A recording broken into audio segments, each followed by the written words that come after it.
Okay, so we're carrying on walking down the road, and these are beautiful houses. The little trains coming we could have caught. And Princess Caroline lives in that house there. And of course we only know she lives there because Anne and Bruno and Frederick are friends of Princess Caroline. So this is her house. She's having a lot of work done on it at the moment.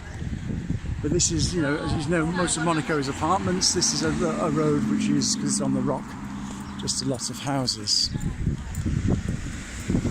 So we've got to keep up with our gang.